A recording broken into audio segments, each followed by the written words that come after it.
Assalamualaikum warahmatullahi wabarakatuh. Halo, apa kabar para mahasiswa program studi pendidikan guru sekolah dasar Fakultas Keguruan dan Ilmu Pendidikan Universitas Terbuka yang saya banggakan.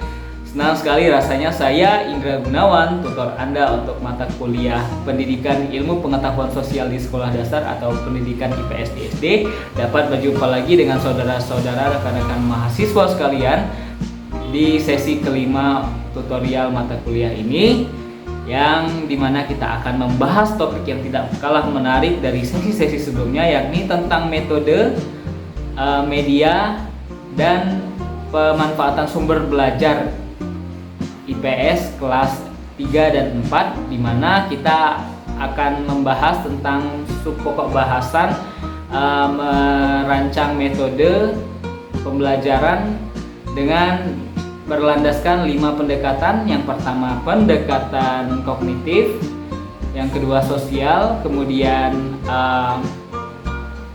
personal, yang keempat modifikasi perilaku, dan yang terakhir ekspositori.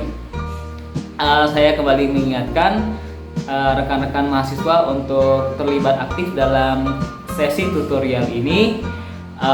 Dimulai dengan mengisi absensi, kemudian saudara-saudara juga diharapkan membaca modul materi inisiasi dan juga materi pengayaan.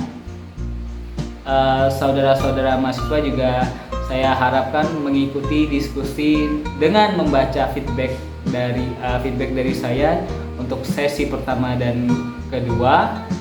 Saya sudah menuliskan feedback untuk saudara-saudara, sehingga saya berharap saudara-saudara mahasiswa dapat memahami feedback dari saya. Baru kemudian saudara-saudara, karena ini sesi kelima, diharapkan untuk mengerjakan tugas dengan tepat waktu. Jika saudara-saudara mahasiswa memiliki pertanyaan, silahkan kirimkan pertanyaan saudara melalui fitur chat di laman Learning Management System atau LMS atau e-learning Universitas Terbuka, atau mengirimkan email atau surat elektronik saudara-saudara ke alamat email saya di indragunawan@upi.edu. Pada akhirnya saya mengucapkan semangat dan selamat mengikuti sesi kelima tutorial dari mata kuliah Pendidikan IPS di SD.